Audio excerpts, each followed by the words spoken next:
Major funding for the rebroadcast of this series has been provided by the Charles H. Revson Foundation, the estate of Mortimer J. Harrison, and the Jacob Burns Foundation. Additional funding has been provided by the Lemberg Foundation. Major funding for this series was originally provided by the Charles H. Revson Foundation, Petrie Stores Corporation, and the National Endowment for the Humanities. Additional funding was provided by the following: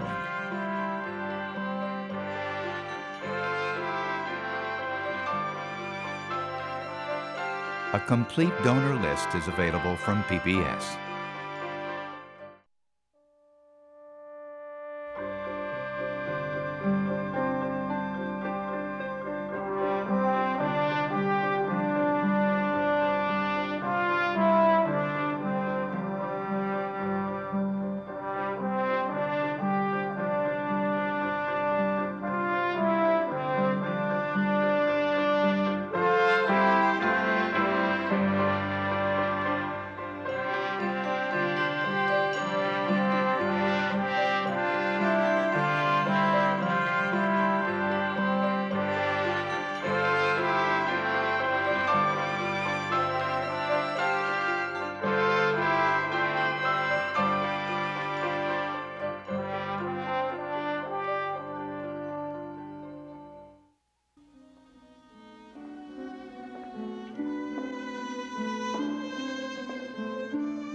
For me, there is a sense of wonder in this place.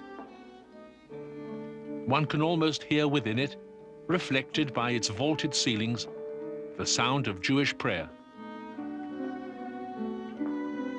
For this was once the great synagogue of Toledo, and its memory of a flourishing Jewish life in Spain persists.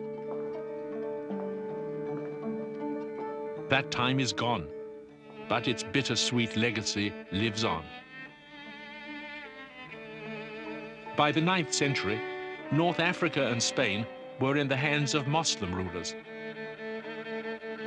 The Jews had followed the conquest of Islam across North Africa and into Spain. To the north, Christian Europe was beginning to awaken and was on the verge of profound changes. The cultures of three great faiths would meet on the continent of Europe. The Jews would join in the transformation of that continent and would themselves be transformed.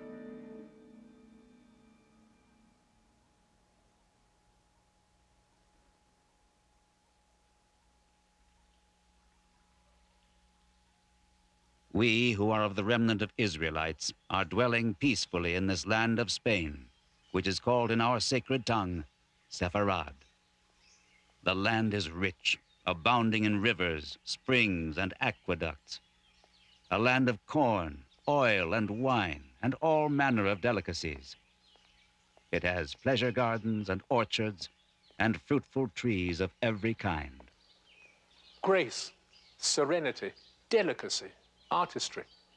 Those are the words evoked by this patio of the Alhambra, the great Moorish palace of Granada, built in the 13th century. In these precincts, as in all of Andalusia, the southern part of Spain, for more than 2 centuries, Arabs and Jews lived together, side by side, bound to each other despite other differences by a common love of beauty and knowledge, poetry and music, art and philosophy. In Jewish history, despite intermittent waves of persecution and violence, that Spanish era is known as a golden age.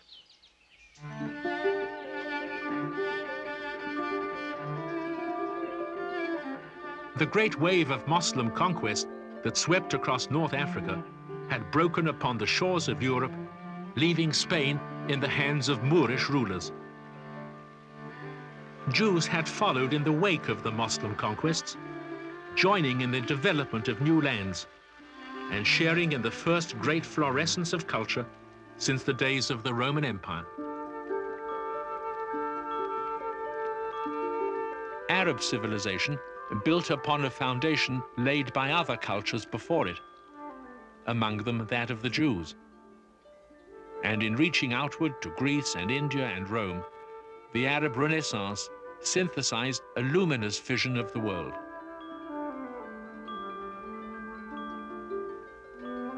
In delicate patterns, the words of the Quran, the holy book of Islam, were carved upon the walls of Muslim palaces. Everywhere in a profusion of detail, beauty and faith were intertwined.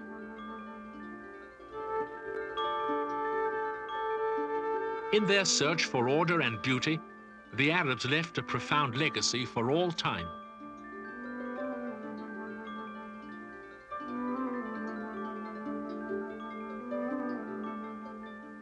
The Arabs delved into the sciences and into mathematics. It was they who developed a system called in Arabic al-Jabr, algebra. They read the works of classical Greece and were enthralled, exploring in their own minds the paths and byways of philosophy. And in their age of greatest creativity, they tolerated and respected the ideas and beliefs of other peoples.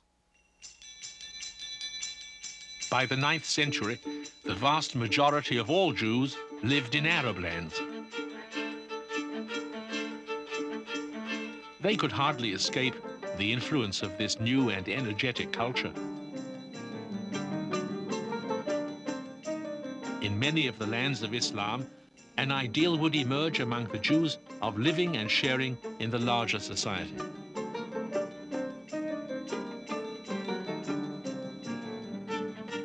Nowhere was this ideal more fully realized than in the Muslim lands of Spain.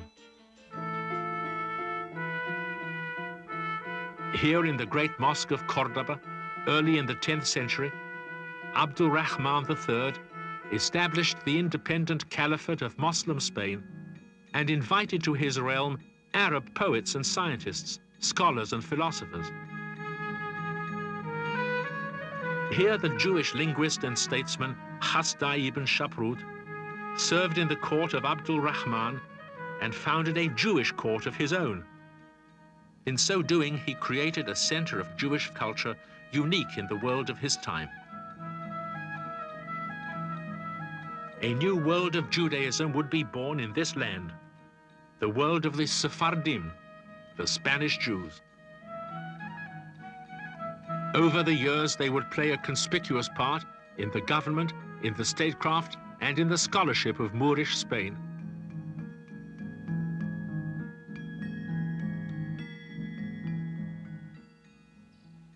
Here in Granada, as elsewhere in Spain, the Sephardim rose to positions of great power. Here, Samuel ibn Nagrela, a Jew, could become prime minister and commander-in-chief of the Moorish armies. His son, Joseph, would succeed him and plan, it is said, the construction of the great red palace, the Alhambra.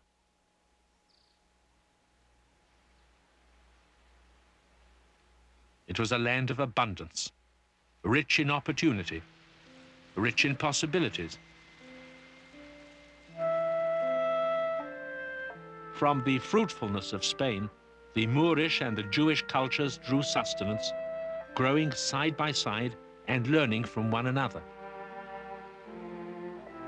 Despite moments of conflict, Jews across this land were free to work as farmers and physicians, artisans and statesmen, astronomers and diplomats. The Jews took inspiration from Arab literature and revitalized their ancient language, Hebrew. For centuries, it had been a language of worship only. In Spain, Hebrew was reborn in poetry and in song.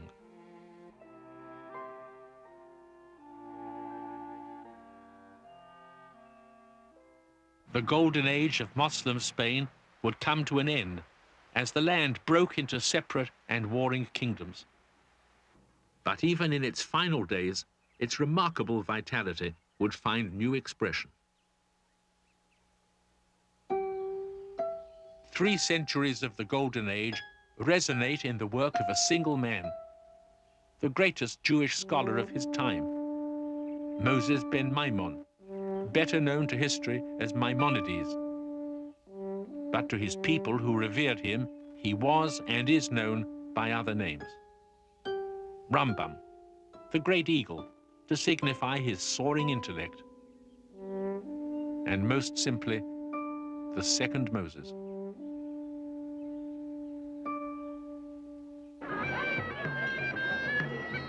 Forced to flee from the turmoil of Spain, eventually he found refuge in Egypt.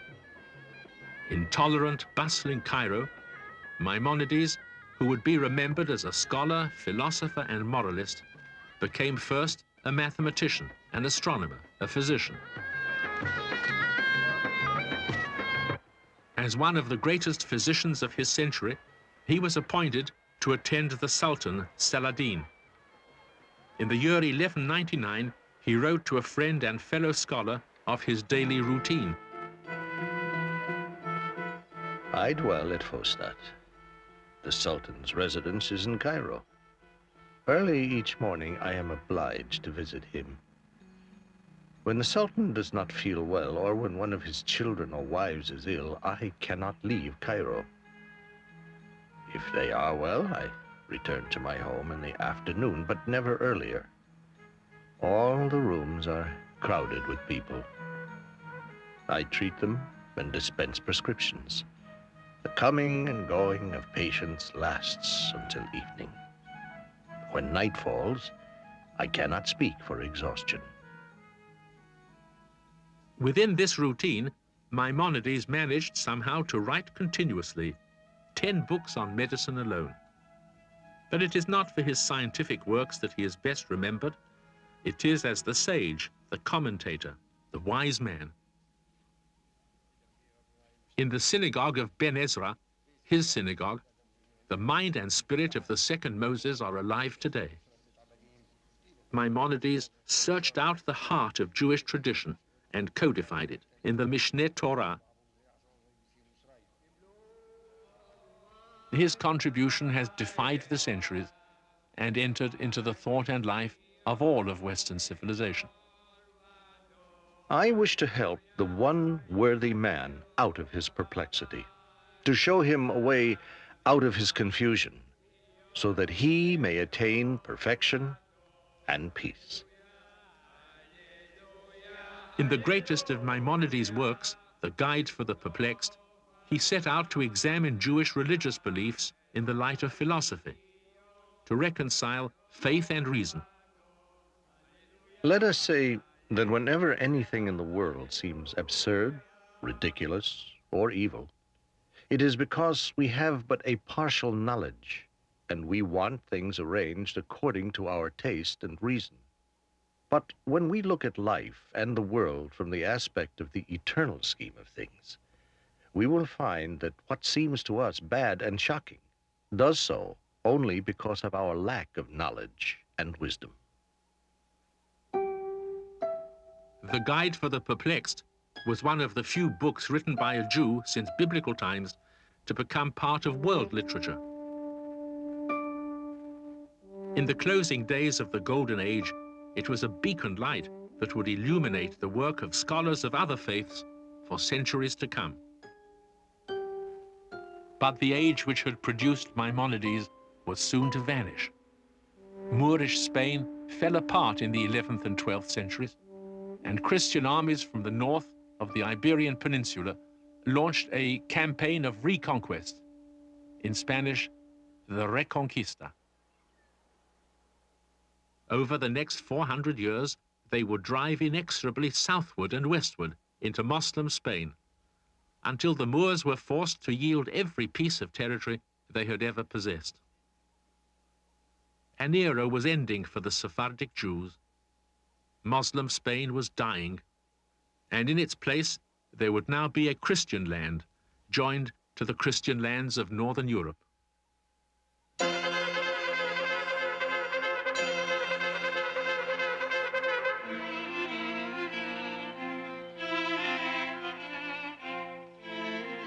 Europe, in the areas that are now Germany and France, was for centuries a region of vast forests, a wilderness with villages huddled for protection near the walls of wooden fortresses. While the Renaissance of Arab culture reached its heights, Northern Europe remained little more than a fragile outpost of civilization. It was a primitive land with a population barely clinging to the remnants of a culture brought to them by Rome centuries before. There were no nations, no national boundaries. The only bond between the people was their Christian faith. The first Jews to penetrate to this land were traders bringing goods from the Mediterranean. But in time, as stability and peace were ensured by feudal lords, Europe would become a home for the Jews.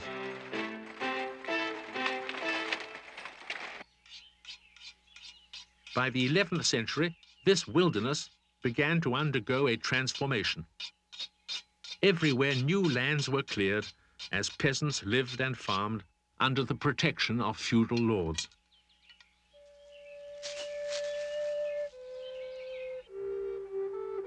Villages grew into towns, and where once stockades and wooden huts had served, stone walls now rose.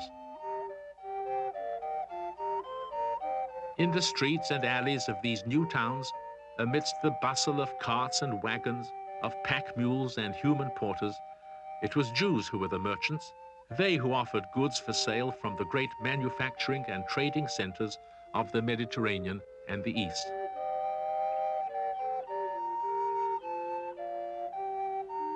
The Jews were the connective link between this frontier society and the sophisticated world of the Muslim lands. Eager to develop commerce in their domains, feudal lords in northern Europe sought to attract Jews to their towns with offers of special charters and privileges. It was the charters granted by feudal rulers that permitted the Jews to settle in the land. The terms might vary, but without exception, Jews were allowed to practice their faith and live according to their own laws as written in the Talmud. From the 10th and 11th century on, there were established Jewish communities in most of the major cities of Germany and France. The Jews excelled in commerce, and their relations with their neighbors were relatively tranquil. The great Talmudical academies in Germany and France were able to develop an intense intellectual activity. The most conspicuous figure is Rashi, the great commentator on the Bible and Talmud, who lived in Troyes in northern France. Rashi and other scholars of Europe devoted themselves to the study of Jewish laws, answering letters from rabbis who needed help in judging difficult cases among their people. And difficulties did arise in this new environment, forcing the scholars to modify the laws of the Talmud to accommodate life within a Christian world. Because they were isolated from the large Jewish communities of the East, the Jews of Northern Europe developed an identity that was uniquely theirs. In time, they came to view themselves as a distinct branch of Judaism. They called themselves Ashkenazim, after a land in the distant north mentioned by the Bible.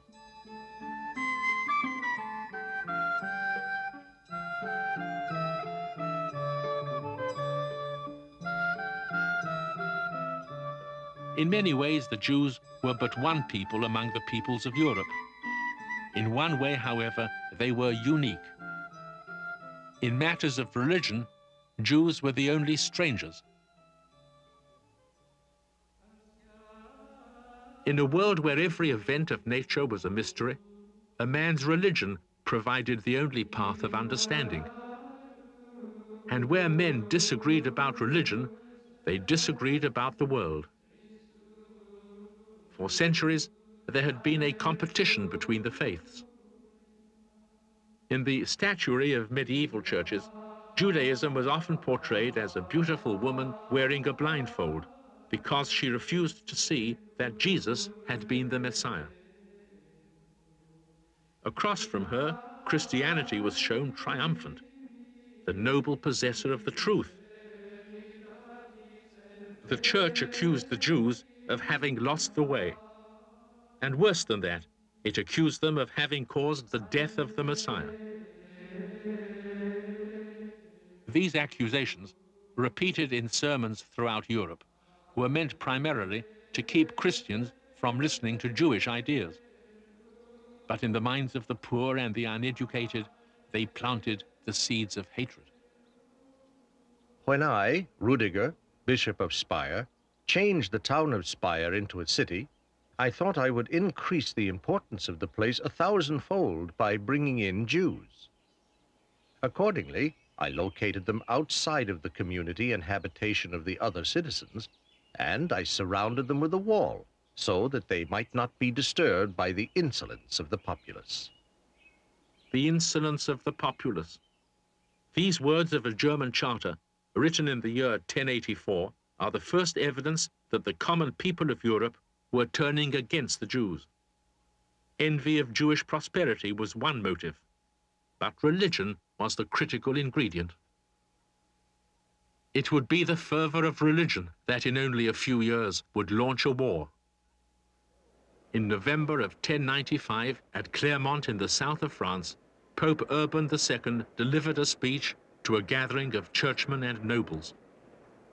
A horrible tale has gone forth that an accursed Moslem race has invaded the lands of the East. You, who are endowed with the badge of knighthood and are arrogant with great pride, advance boldly as soldiers of Christ. Be mindful of your souls. Rush to free the Holy Land from its oppressors.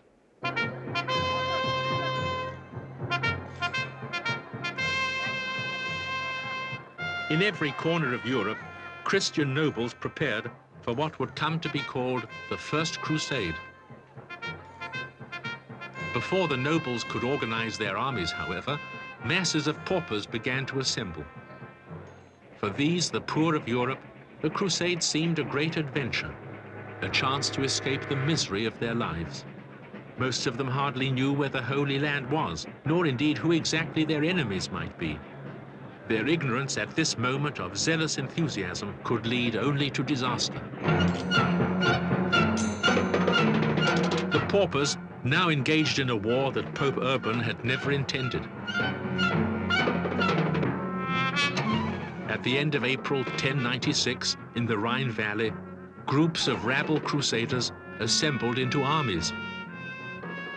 On the morning of a Jewish Sabbath in the beginning of May, they attacked the great Jewish community of Speyer.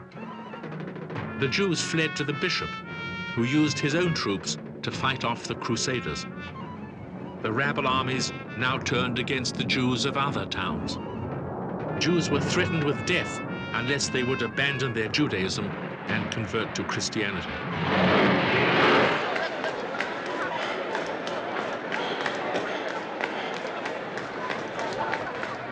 Whole communities were surrounded and attacked. Jews were murdered in the streets.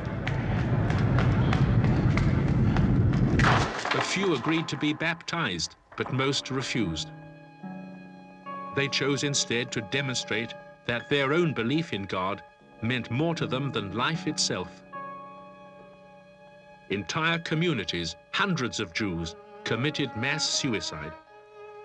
It was called Kiddush Hashem, the sanctification of the Lord's name. For the time being, the enemy will slay us, and yet we shall live. Happy will everyone be who dies for the sanctification